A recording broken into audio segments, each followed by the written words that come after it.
Hello and welcome to Make It Happen with Will Polston. I'm Will Polston. This is episode number 143, and in this episode I'm joined by Beiju Solanki.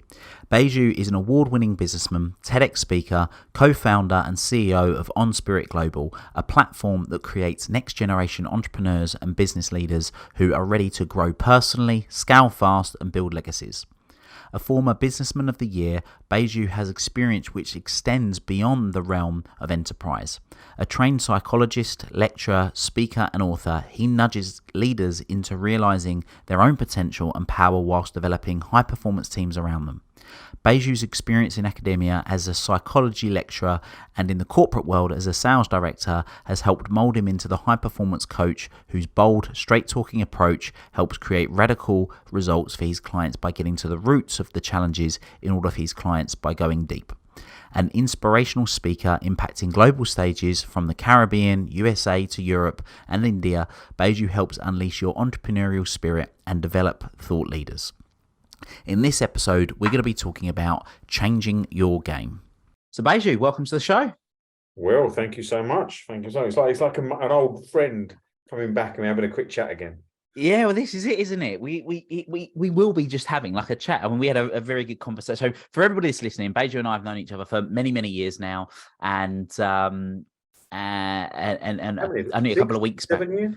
7 years? No, probably long. Yeah, about seven. Probably about seven. Because there's the I call it the famous story of how I first ever heard of Beiju Solanki, which I've told you about before, and you'll remember this. So the first time that I ever heard your name, and for everybody that's listening, a very good friend of mine, James Sinclair, I went and met up with, and we had Jimbo on the podcast. So some of you would have heard about the episode I did with Jimbo.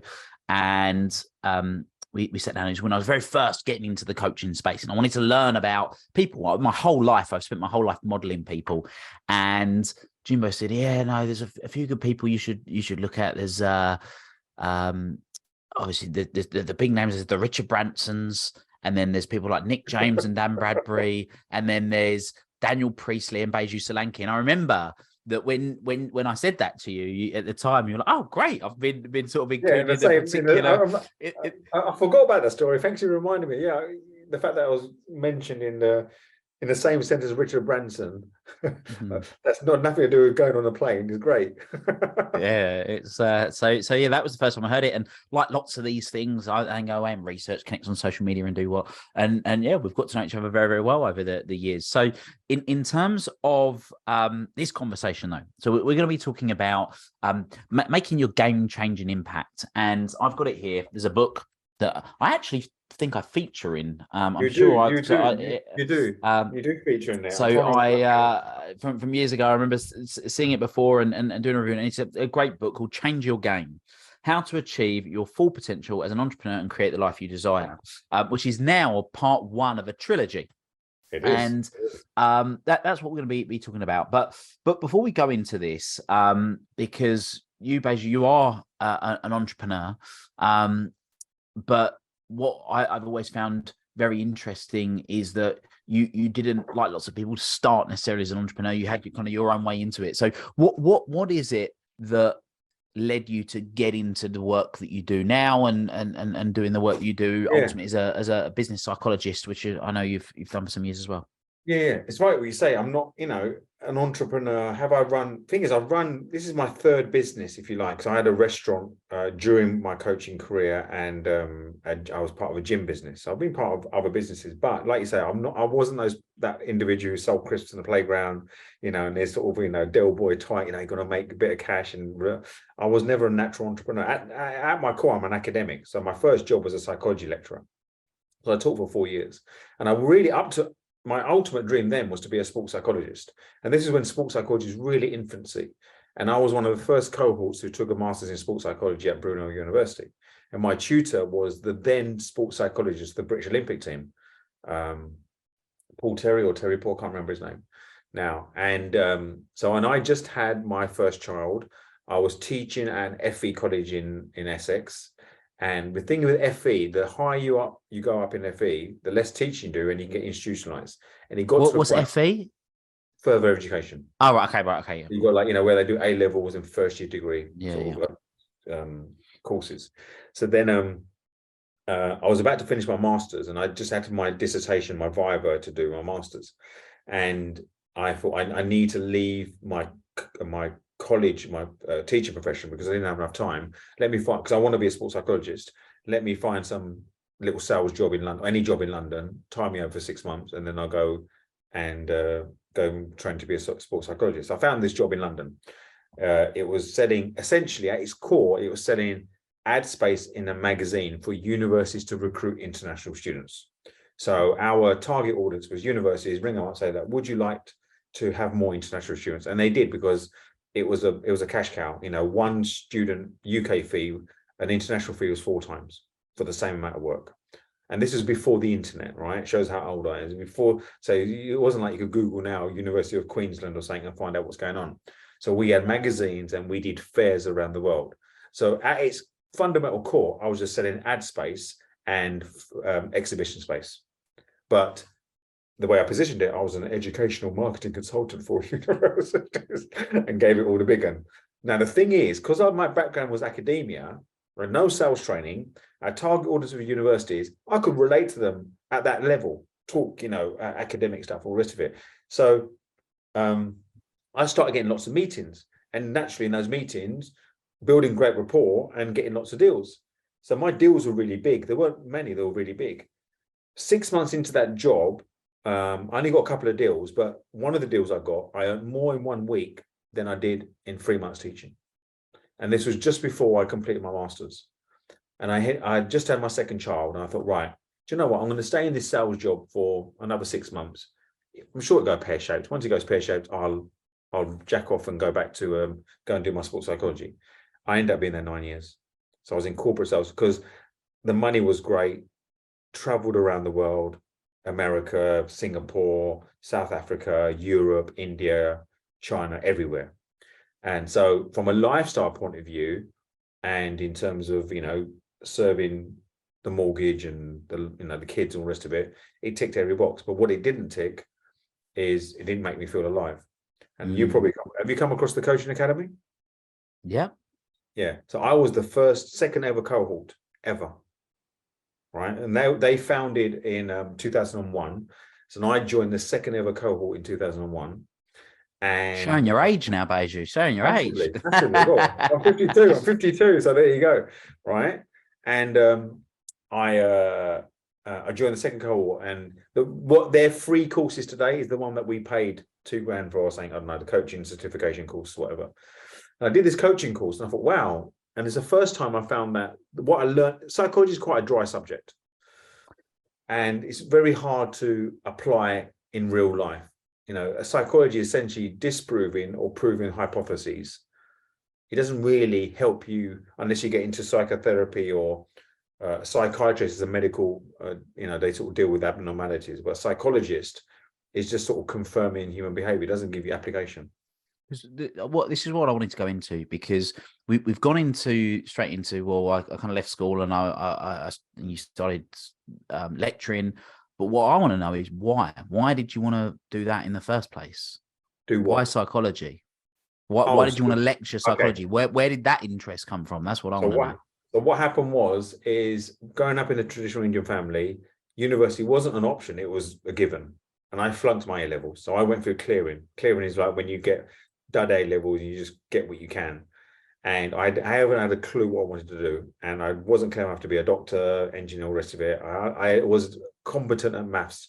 So I enrolled on a maths degree, maths stats computing degree at Greenwich University. And 6 months into it, completely out of my depth, didn't know what to do. And I was in the library. We had libraries those days. And I was sitting down, and there was a book. I picked this book up, and it was a book about body language. And it was the first book I read without being forced to read. And I was fascinated. I thought, what? So when someone does that, it means this. When someone moves their eye like that, I was fascinated. I started looking around. Oh my God. I said, what is body language? And it comes under psychology. So then I found another book about psychology. I thought, oh my God, this is fascinating. This is fascinating. And without speaking to my parents or worrying about, I went to my tutor. I said, listen, I want to do a psychology degree. Well, you got to finish your course and blah, blah, blah. And there was a bit of technicalities about the loans and fees. But in the end, they said, like, you've got to finish this course. I was like, I'm not saying another 3 years, because the first year is common to the HND. So transfer, do 1 more year, transfer to the HND, complete it, and then, because if you don't complete a course, Will, you have to pay fees. So by completing a course, they will pay for your fee. This was before tuition fees, before we had to loan them back.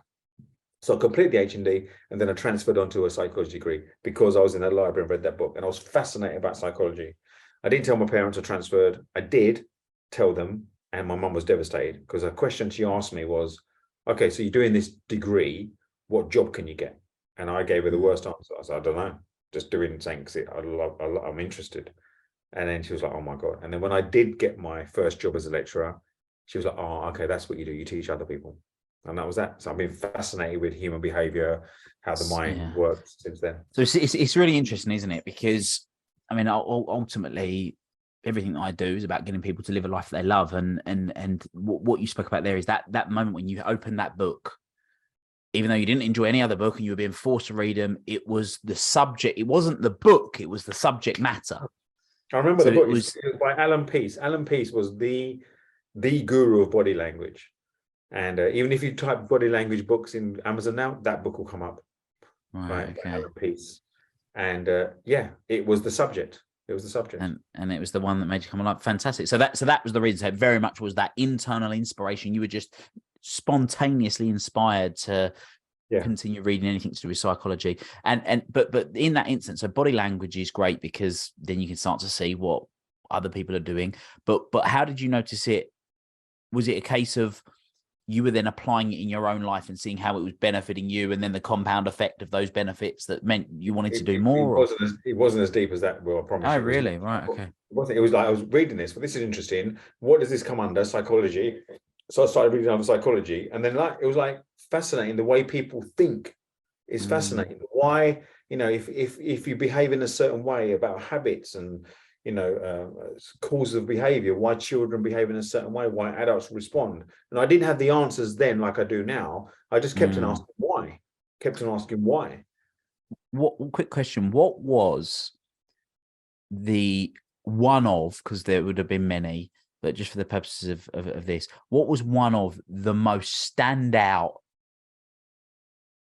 light bulb moments that you learned that were like, oh my God, wow, with all of the psychology studying that you did? So there was a moment with my mother where when you learn about psychology, you start to understand that, the nurture nature argument, again, are we because of their environment? Is it a genetic thing? So there's a lot of conversations around. And one of my parents' best friends that lived in Essex were the fourth richest Asians in the UK, right? They have this big health company, all the rest of it, right? And we went to an event, did this event, and they were there, and my parents were talking to them, all the rest of it. And we came home, and my mum just said a passing comment. She went, do you know what? They're so lucky. And I went, what do you mean they're so lucky? No, they worked hard. No. I work hard. I'm not a millionaire. So it's not just what they were lucky. I said, you're joking. They're pharmacists by trade. They open one pharmacist, then they open another pharmacist, and they open another one, and they use the money to create a healthcare company, and they start making their own pharmaceuticals and blah, blah, blah. And it just carried on, right? And they've got factories around the UK and India and all the rest of it, and they reached literally the fourth or third richest Asians in the UK. And she couldn't get away with no. And basically her psychology was, well, if it's not written in your stars, ain't gonna happen. Do what you want. You can, think if it's not written in there's a word in Indian called nasib. Nasib means fate, right? If in your stars, it's not written that you're going to have this kind of sex, you can do what you want. And I thought, really?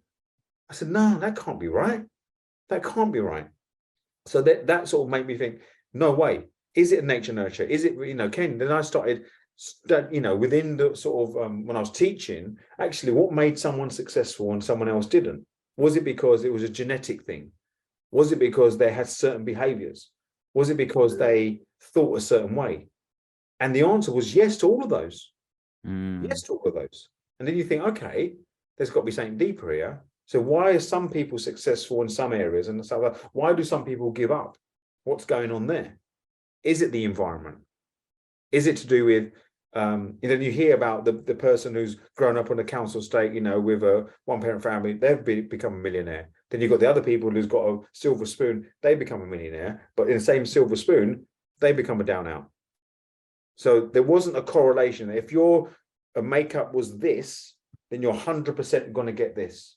There's got to be other things. So that's one story. I thought, wow, then there's no point me thinking that and trying that. I'll just do these things and get this. And no.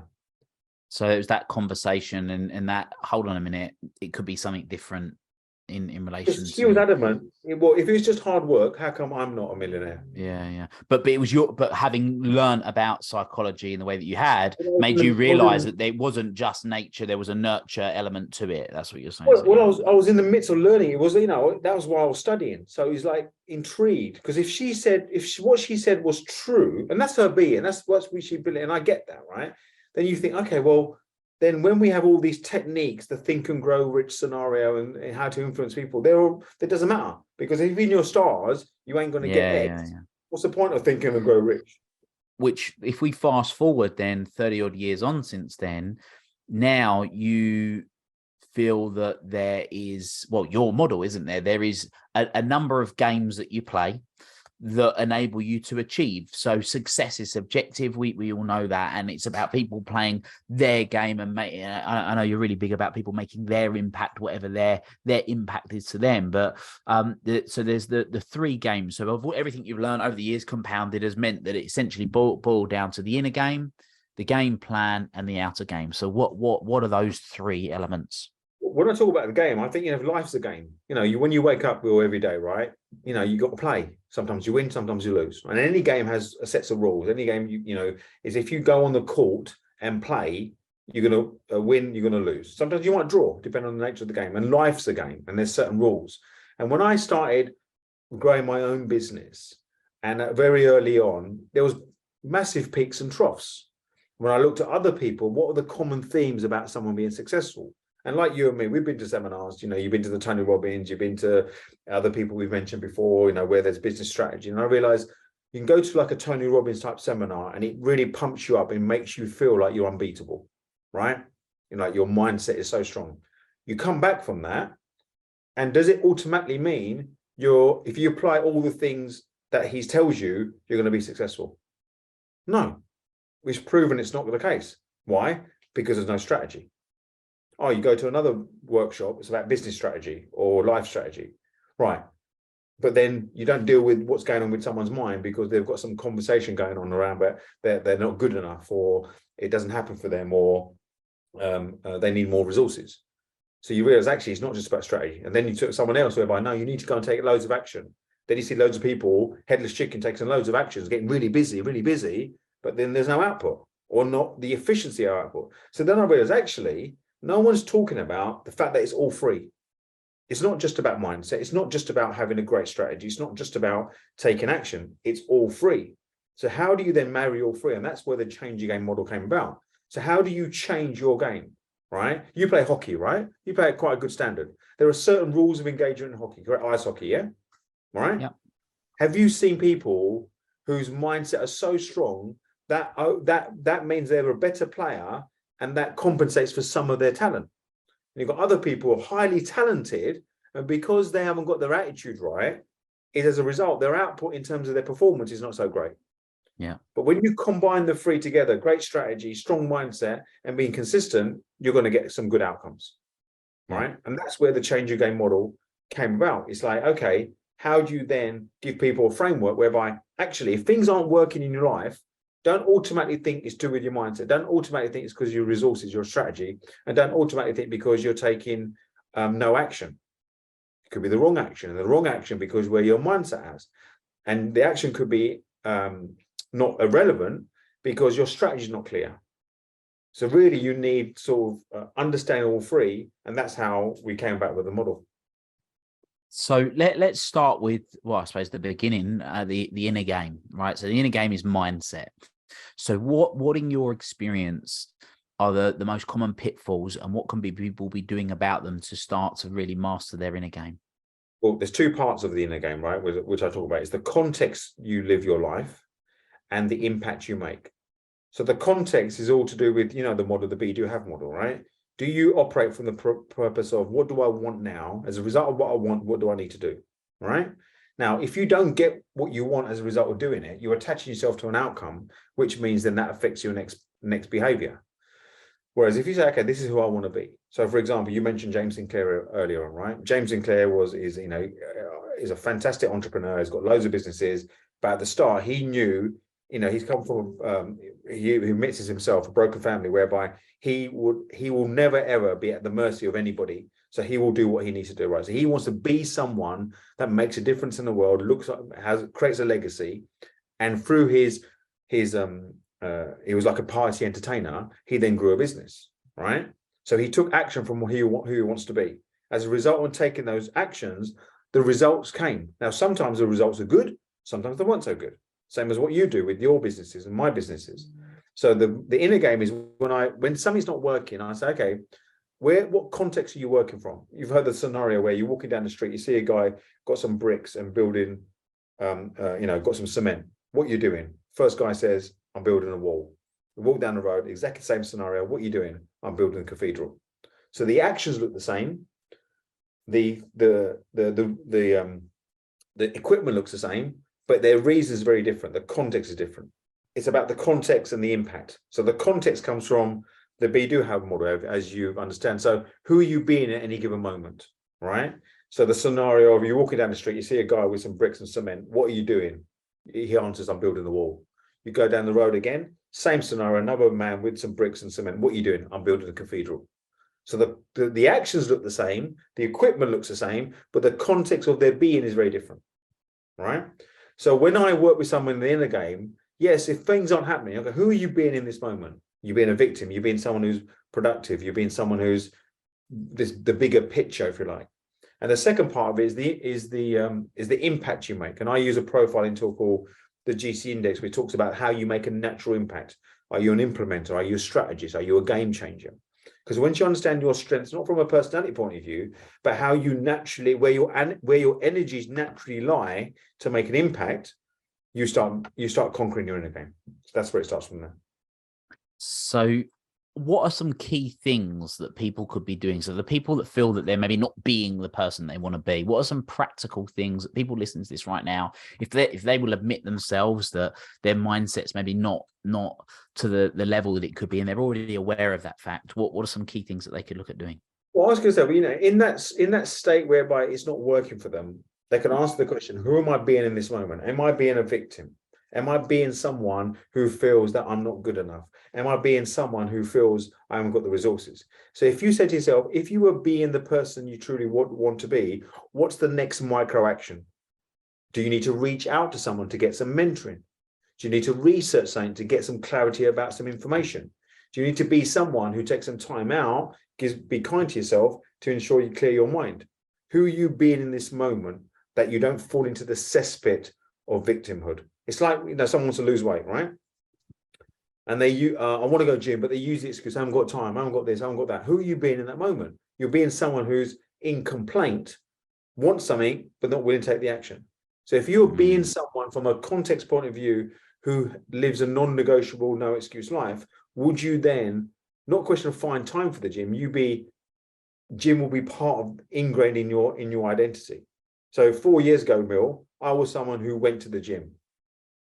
Now I'm a gym goer. Does that make a difference? Yeah, so it's the taking on the identity of are you doing the action, or is it your idea? It's really interesting. We're going to talk about your sort of health and fitness journey the other day, but so I don't often swim, and the other day, for whatever reason, I felt compelled to go swimming. So at my local gym, there's a swimming pool, so I got in and I was swimming, and I was, I don't know, 15 lengths in. And as I often do with myself, I was having a conversation, and it was really interesting because I was thinking about identity and thinking about, this is really interesting because here I am in a swimming pool at 6 a.m. in the morning or whatever it was, yet I am not a swimmer. Yet, if I was in the other side of the gym and I was on a treadmill, I would be a runner. So in one instance I was swimming and another instance I was running. But why was it different? And the difference in my mind was because a runner is somebody that runs regularly. A swimmer is someone that swims regularly.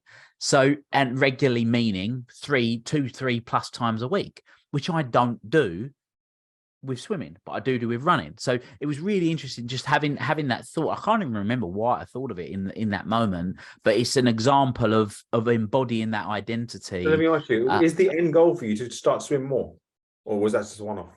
No, it was the actual it depends on what layer of goals we want to go to, but the reason for being is that for me, I wanted to get back regularly exercising, and for me to get back regularly exercising, I want to create the habit. The way I create the habit is by doing stuff that's easier on the body, because for years I did CrossFit where I'd go all out 100%, which anybody knows, if you've not exercised for a while and you go all out, you get massive DOMs, you can't walk, it's really painful, etc., etc. So this, right? The running and the swimming and the weightlifting is just vehicles, right? The bigger context for you is Will is someone who looks after his health, right? Yeah, well, yeah. So that's why I'm saying what layer of goals you want to go. Because for me, it's about looking and feeling vitalized and energized. That's really what it comes down to. I want to look and feel vitalized and energized, and that's one of the main reasons that I exercise. So when we talk about the inner game, it's the level of the vision, right? So we've got the vision around your identity, who are you being in this moment, and then it's like, okay, the series of tasks and or goals that meet that. So individually, swimming might be part of your thing. That's once a week, right? So it doesn't mean you're a swimmer. Running, you do swimming, you might do weights, you might do whatever. So for me, I do weights and I walk minimum 10,000 steps a day. But also part of that context is my diet, right? In terms of what I eat. So for me, I'm not, gym goer is part of the identity of looking after, being someone who's conscious about their health and fitness, which I wasn't before though. Yeah. So so that really was what I was going to come on to about the shift. So that was the shift that you made with your own sort of health and fitness journey, was that you switch your identity from somebody that occasionally goes to the gym to someone that's a gym goer, and that obviously the beliefs, the actions and the behaviors of a gym goer are very different to someone that occasionally goes to the gym. Exactly. Now, was the thought was overnight, right? I'm now going to be this. But that what allowed me to do that, because I went to a health coach and he gave me a plan and all the rest of it, is the game plan was there, right? Because the game plan was there, it allowed me to switch the identity quicker because I knew what I was going. So therefore, I wasn't looking for the instant gratification or a result. Oh, is this work? So I'll go to the gym once a week. No, after a week of going to the gym or having clean food, where's the result? How come I've not got no muscles? How come I've got none of this? No. Because it's about the process of the plan and work the plan, and the plan will work. And a lot of people don't work the plan and detach from an outcome. And then what you do, you have a checkpoint, maybe in 2 months' time. Okay, see where we are. Now we might have a frame of reference of where we want to be to give us an indication of where we're still on track. But ultimately, it's not because of that. And that's why I say, yeah, so you change the identity. So let's go into game plan then. So the strategy. It follows on. It's like anything, whether you're running a business, a health and fitness, right? If you don't have a game plan, it's like anything. You get in a car, you drive, right? It's 99 times out of 100. When you get in a car, you know where you're going, right? The route there, like you in your office now, the drive home, when you think about your drive home, how many routes home can you go? How many routes are there? 2, 3. 2, 3? There might be, yeah. One might be more scenic, one might be longer, one might be shorter, whatever, right? And it's automatic. But in life, it's the same way, right? There's usually more than one route. So the end destination doesn't change, but the route there. And what happens in business and in life is we want to know we're not going to get in a car until you can guarantee me all green lights. You guarantee me all green. Can you guarantee me before I get in the car, there's not going to be any accidents? Can you guarantee me before I get in the car that there's not going to be any traffic jams? Because once you guarantee me that, I'll start my business. I'll leave my job. I'll get into that relationship. Why can't you guarantee me that? But we don't do it in the car. So the game plan is saying, you know what the end destination is. You know where we are now. You have an idea of the route. But you can get in your car right now, have an idea of the route home, right? But guess what? Are you guaranteed to, so it takes me 15 minutes to get home, right? On a good day. But you get today, and for whatever reason, there's an accident or there's a flood, which means all of a sudden you have to adapt. It's going to take half an hour to get home or an hour to get home. Hang on, I plan to get home in half an hour. What do I need to do? Because I'm not going to be able to do that thing. Right? Do I have to ring someone, or do I have to readjust? Or do I have to actually, do you know what I was going to do was only a nice to have. I can put that for tomorrow. And it's the same. So you might think that's a small example in terms of getting in the car, but in life, a lot of people, you in the same game, is a lot of people procrastinate because they want the guarantee of the green lights, don't they? Will guarantee. Yeah, I often liken it to, I call it the sliding doors, because how many people we've all been to a supermarket, right? And if you were to pull up in your car outside of a supermarket and it's raining, for example, but you imagine that you've turned up, it's one of these 24-hour supermarkets and it's raining and there's nobody else around and nobody's been in the supermarket for an hour and nobody's going to go in the supermarket for an hour. And you sit in the car and you go, when the doors open, then I'll go in. I'll get out the car when the doors open. Yet we all know that the doors will open as soon as you get near them. And that's the part where a lot of people, they're not willing, they want to sit in the car until they see the doors open. But the irony being is that when the doors do open, if somebody else was to walk out, they've opened for somebody else. They've not even opened for them. So by the time they get out of the car and roll over, the doors have shut again anyway. Yeah. Oh, yeah. no, they're shut. I'll go back and get in the car. But so a game plan, it's only until they get within a meter or whatever it is, they open. One of the things I write about in Change Your Game around the game plan is the opportunities. And like you say, an opportunity is all around us all the time, right? Yeah, there might be different levels of opportunity depending on your environment, your resources, and who you hang around with. But there's always opportunities. And then every small opportunity opens up something else. But depends on whether your mindset and whether your behaviors and strategies allows you to take advantage. You know what luck is? Luck is preparation meets opportunity. And a lot of people don't prepare themselves before they need to be prepared, right? They don't do that. It's like if you go to the swimming pool and you say, right, you get to the swimming pool and then you say, right, okay, now I need to find my swimming trunks. It's too late. You could go back home. So before you get to the swimming pool, you need the swimming trunks, you need a towel and all the rest of it. And like a lot of people, it's amazing. They go about life and business and only pay attention when the proverbial hits the fan.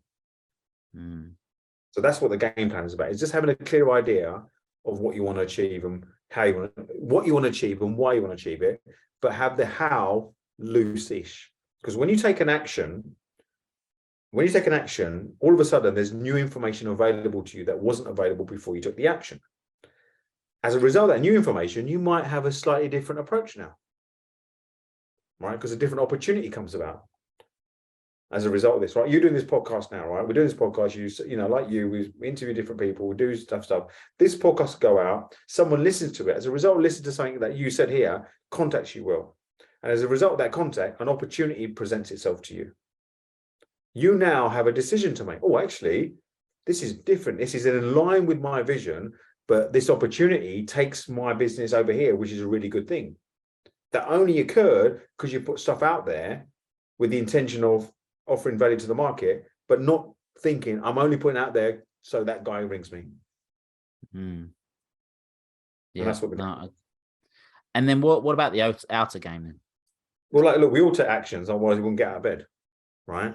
But what's the difference that makes a difference? The consistency and persistency of actions, right? That's it. And when you think about it, is people are inconsistent because when they take some actions and they don't get the outcome they're looking for, they then change behaviors and they change their thing because the game plan is not solid. Because they think, okay, well, I took this action. I don't know, let's take an example. I don't know. I'm going to run some Facebook ads. Right. I'll run some Facebook ads. Oh, I didn't get the leads. Right. I'm going to change. No, there's nothing wrong with the ads. Is why do you change? If your bigger vision was, I'm going to spend 6 months understanding how to get a hold of my target market, and I've done my research, and I believe doing Facebook ads in this way is going to get me the result in 6 months' time, is in 1 week to think you're going to get the same results is foolhardy. So because you haven't got that big plan for 6 months, the strategy's not there, and you take this tactical decision of doing this for 1 week, and you're looking for the reward of proving there's leads there to see whether you carry on. When you have a look at the big picture, you change actions. So the outer game is about consistent actions in the context of your game plan, knowing who you're being. And that's how you change your game. All pausing together. So that was book one. And then obviously since then, and for those of you that are listening to this, just as it's about to cut, or just as it's come out, this will be very timely, because you are just about to bring out the second of the trilogy, which is Play Your Game. Play your game. So get this right. Once you've changed, and you're changing, like any change is uncomfortable. No one likes change, right? But then we want to go and play. And when you change and play the new game, sometimes you get what you want, some great results, and you're on the wave. But sometimes you might not get what you want. And then what kicks in? Resistance. You might have, hang on, this is not as easy as I thought it was. Or you might think, or do I need to go back to plan A? Back to square one, and maybe not. So what Play Your Game is about is how do you stay on your A game? How do you deal with the resistance, if there is any? How do you deal with, how do you respond or not react? And then embracing opportunities, practicing be, do, have, and then staying on top of your A game. And that's what Play Your Game is about. So you just go and play. It's like anything. When you go and play, sometimes the game is restricted because of time. So in that time, you go and play within the rules, right? Understanding the rules. And the rules are, you trust the process, be who you want to be, take consistent action, and test and measure. And then finally, most recently, the third trilogy, third in the trilogy is Win Your Game. Win Your Game, which is a planner.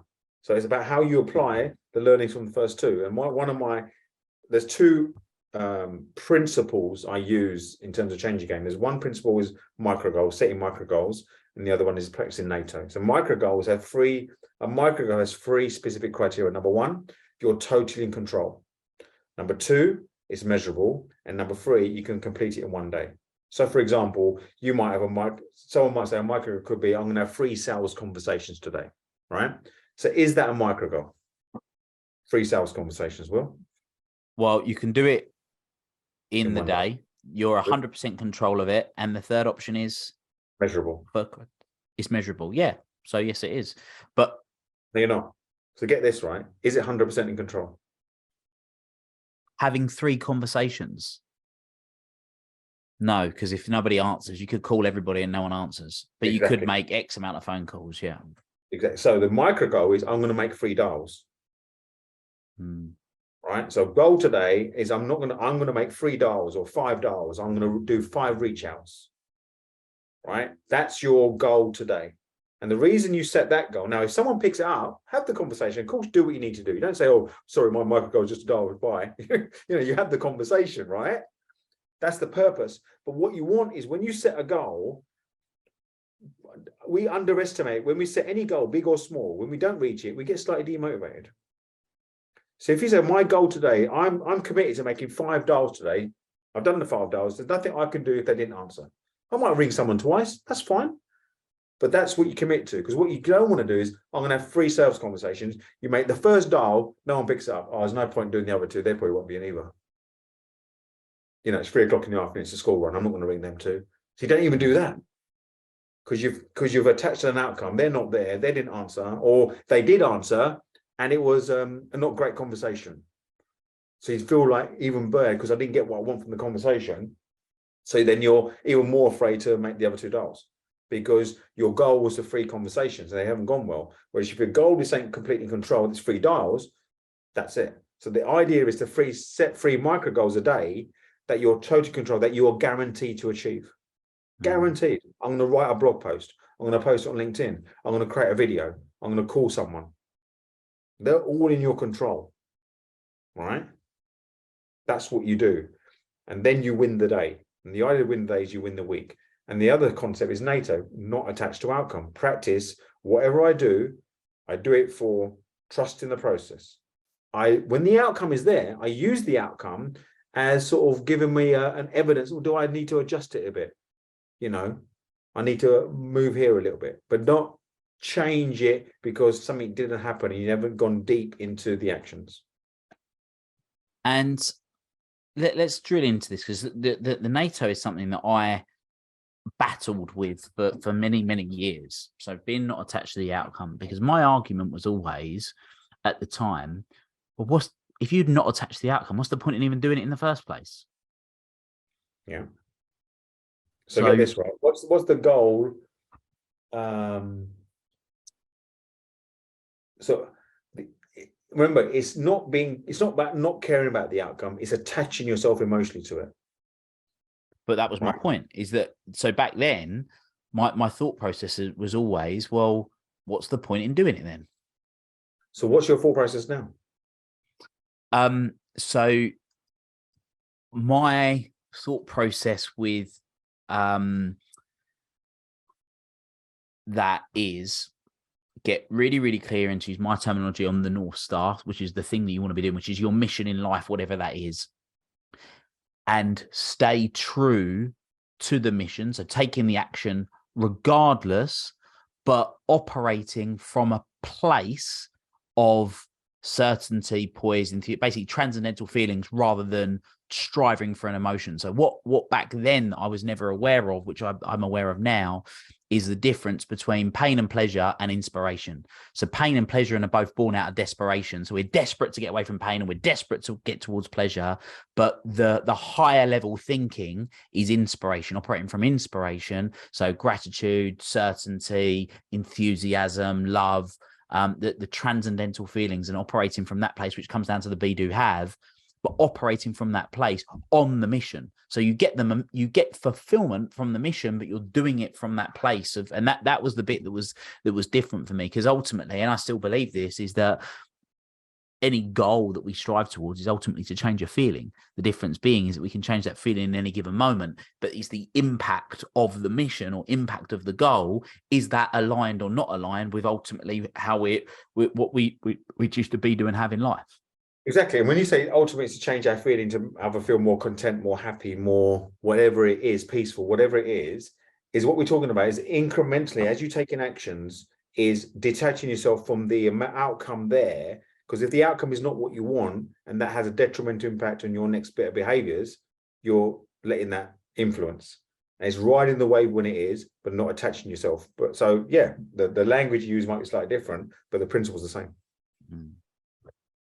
So a lot of people, they'll be curious now. They'll be thinking, well, how do I know that I need to work on my inner game? Do I need to work on my game plan? Do I work on my outer game? How can people find out what is their priority and what they need to focus on? Yeah, well, ultimately, you've got to constantly work on all three. Now, the context you're working on, the projects you're working on, what stage you are in life, and the chapters might vary. You know, you might someone who's had lots of experience and wisdom, they might have a bit more balanced approach to life in terms of their inner game, and someone who's younger, a bit more sort of infused out there. So based on the change your game model, I've created a scorecard, and the scorecard measures how strong you are on each of the three games. I'm sure in your show notes or thing notes there'll be a link there for the scorecard. So when you complete the scorecard, it will give you a percentage score of where you are right now in terms of your inner game. So it's not like a personality test. It's not measuring something for life. So this could change. So at this given right point now, where is your strengths lie, and what areas do you need to work on? And sometimes you find that the outer game might be a low score, but we realize actually we need to help you take more action. But the reason the outer game's a low score is because your inner game's not necessarily operating at its optimum. You're not operating from who you want to be. So then if we deal with that, or the game plan, it means you get into action. So for me, my inner game, my outer game might be low, but when you look at actually, am I clear on my game plan? Am I clear on my strategy? The odds are, what I found personally, when that's not, my actions are inconsistent. Okay, interesting. So people can find that by going to changeyourgamescorecard.com. Is that right? Correct. Changeyourgamescorecard.com, and yeah, they can find it there. And we'll put that in the show notes, and we can people can head to that and find out more. So for those that are listening to this on the launch of this coming out, and people are going, right, I'm really interested, and we've got the opportunity of getting this book, and is there any benefit that people can get from getting all three in terms of wanting to access these and find out?